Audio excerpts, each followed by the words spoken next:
Howdy YouTube friends. If you saw my last unboxing video, then you know that I had a plan for these little zipper knives. And to quote the late great Hannibal Smith, I love it when a plan comes together.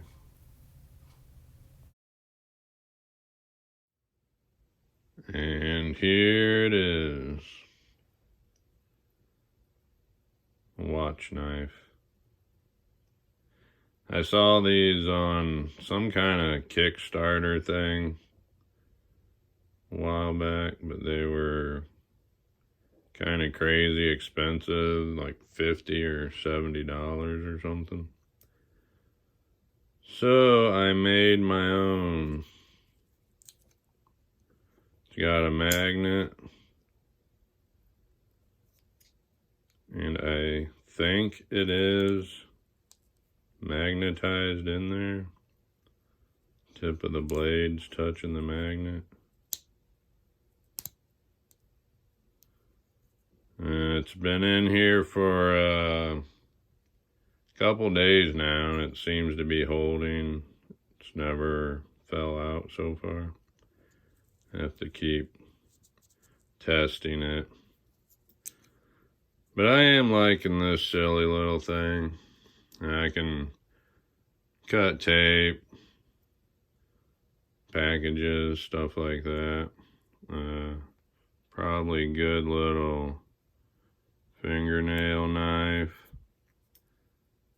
Nobody even know you got a knife in your fingers. Clips right in. Doesn't seem to be getting in the way or causing any problems. Another thing I thought of with this magnet, is if I happen to be doing something, have a couple little screws that I don't want to lose. You know, for the moment I could stick them on there, and they're right here. So I am liking this little thing. I'll take it off. It is difficult to get it off and on my Nick Man Key watch strap. So I'll take it off there and give you a closer look. Alright, here it is.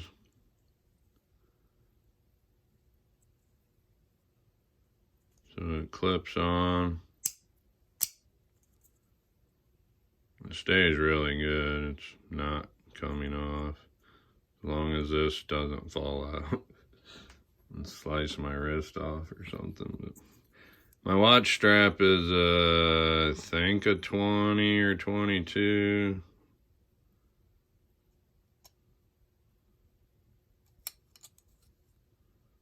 Right about an inch.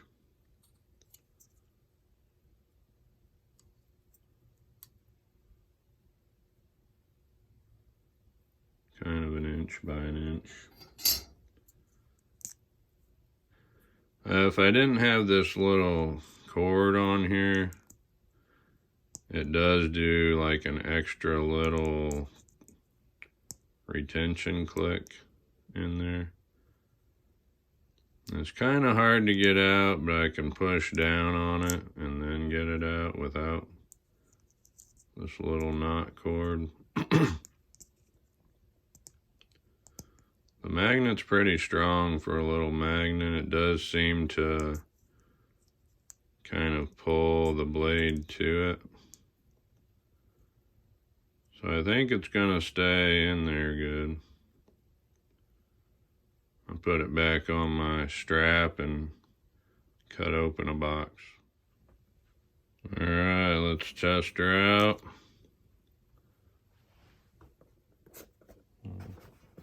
Hopefully I got an okay angle for you here.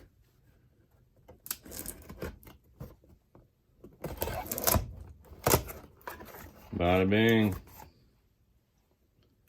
Unboxed, put it back. There it is.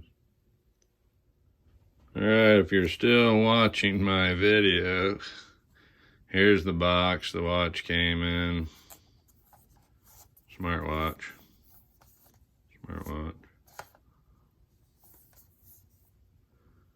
I'm not real sure why anyone would pay multiple hundreds of dollars for a smartwatch. I'm not doing it. So I'll go over this watch a little bit while I'm doing the video. I'm liking this quite a bit. The only couple negatives compared to I got glare. Compared to my other cheap smartwatch is there are not as many watch faces, and I can't customize a watch face with a photograph. My other one, I could do that. But I think it pretty well does everything that a high dollar smartwatch does. I can talk on the phone through it. I can receive text messages. If I knew how to do it, I could probably talk my text messages to my phone. Not sure about that, but it doesn't have a GPS. But otherwise, I think it pretty well does everything. There's not as many watch faces. But a lot of these watch faces, you can actually get to things that I couldn't do from my watch face on my other watch. So that's kind of cool. These are the faces that are on the watch.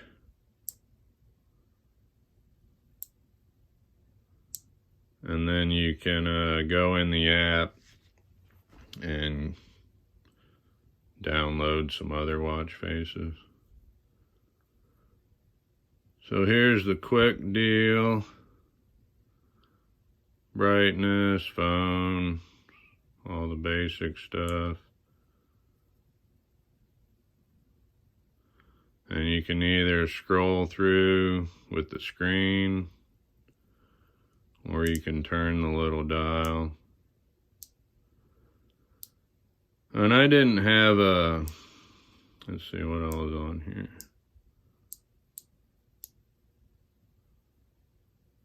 My weather never worked on my other watch. Well, once in a great while. This one seems to pretty well work all the time for some reason. The temperature might be a couple degrees off, maybe.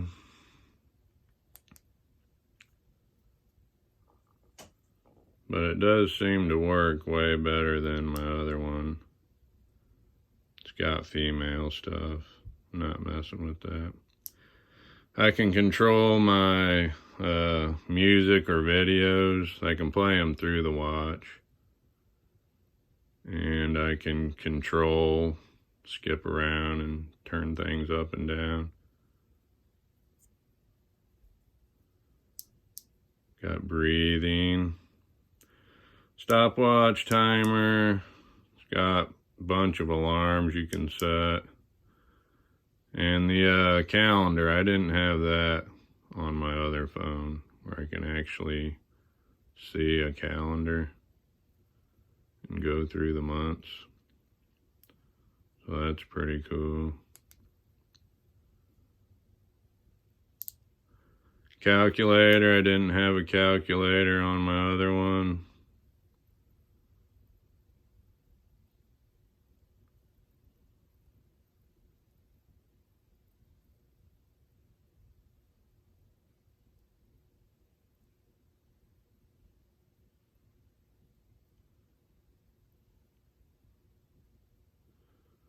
Kind of hard to do this and reach around my phone.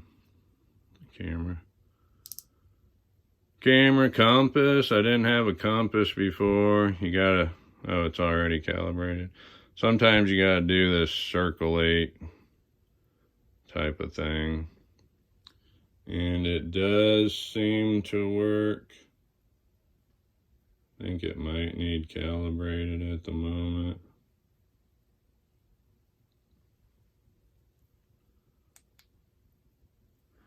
So I am liking this cheap thing. It's like, I think, $26, $28. I'm liking it. This is a Nick Manke watch strap. I highly recommend Nick Manke watch straps. They're called sweatpants for your wrist.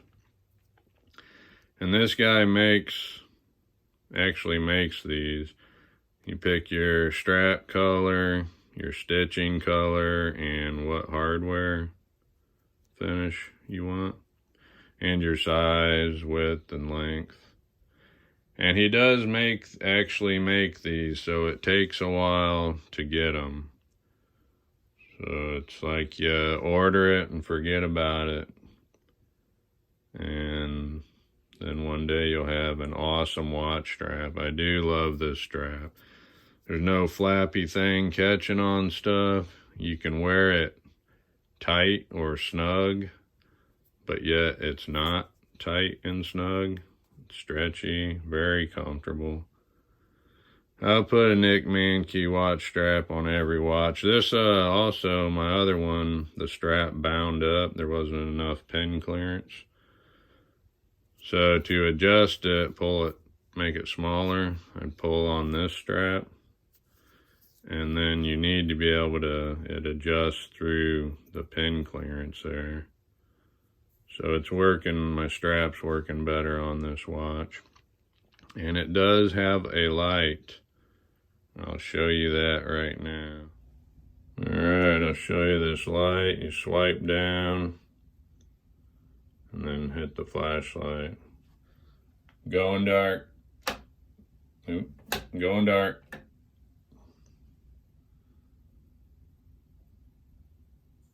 Maybe.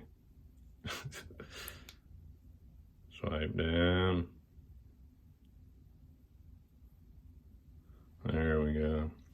And it is pretty bright. It's on the wrong side of the watch, seems like to me. It should be on the other side. But it is quite bright for such a little light.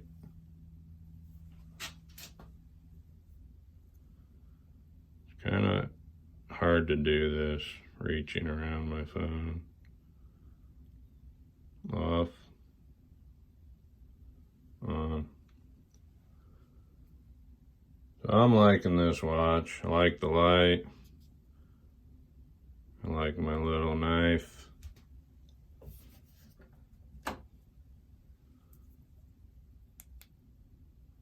Cheap smartwatches for me. I would never spend multiple hundreds of dollars.